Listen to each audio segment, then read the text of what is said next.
For weeks, Alabama fans were told the same story. The recruiting class wasn't where it was supposed to be. Georgia seemed to have momentum. Texas kept making headlines, and every time people looked at the rankings, the conclusion felt obvious. Something was wrong. Then a commitment happened that shouldn't have changed the conversation. It wasn't the biggest recruit. It wasn't the highest-rated prospect. And yet, inside Alabama recruiting circles, it may have changed everything. Because what if the real story wasn't who committed? What if the real story is what Alabama's staff knew before everyone else? And what if the recruiting machine never stopped running at all?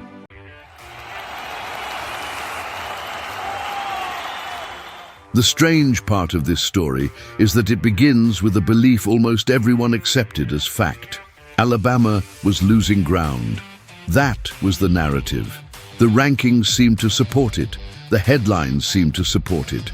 Even some fans started asking whether Kalen DeBoer was struggling to keep Alabama operating at the level people had become accustomed to over the last decade.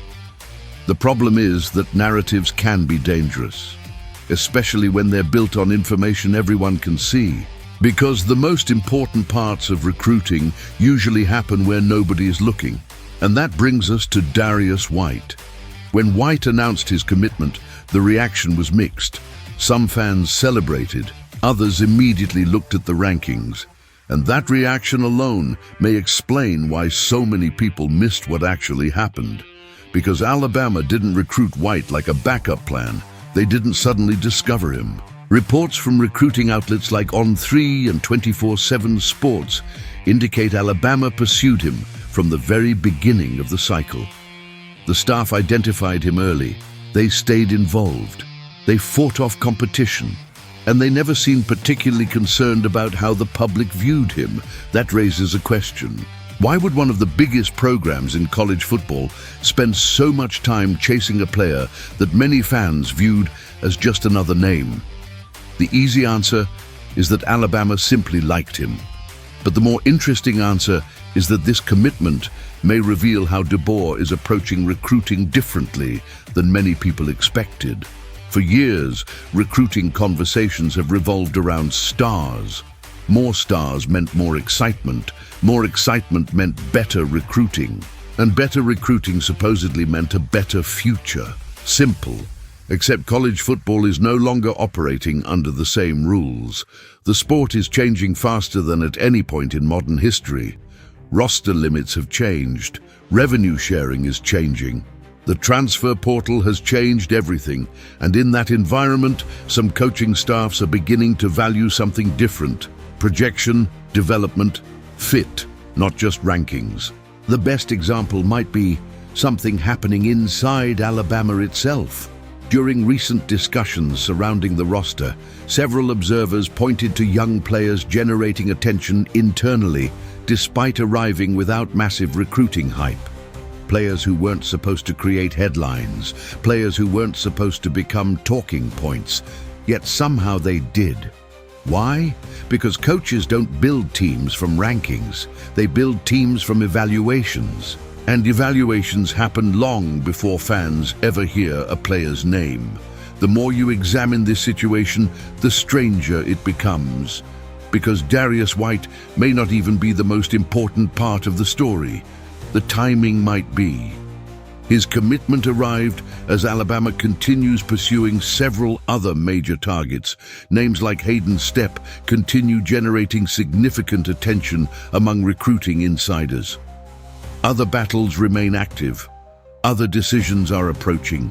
And suddenly, one commitment starts looking less like an isolated event and more like the beginning of something larger. Momentum. That's the word people rarely discuss until it's already obvious. Momentum doesn't announce itself. Momentum builds quietly. One visit leads to another. One relationship creates another. One commitment influences another. Then, seemingly overnight, everyone starts asking the same question. How did this happen so fast? The reality is that it didn't happen fast. People just noticed it late. And that's why recruiting insiders often pay less attention to public panic than fans do. Because they know something most people forget.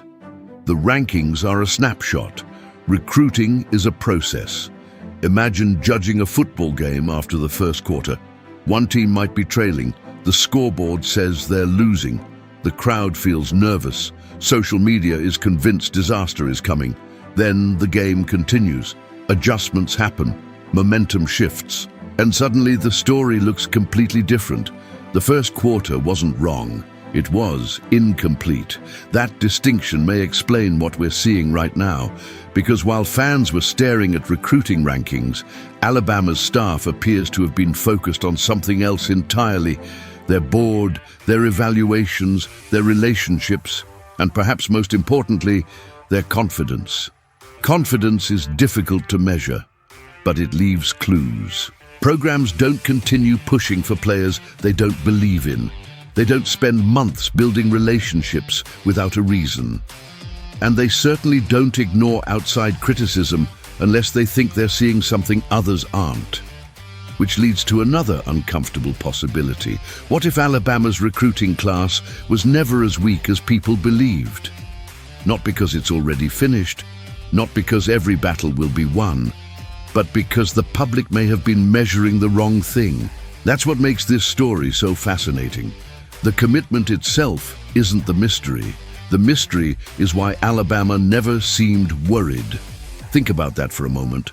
Fans worried, commentators worried, message boards worried.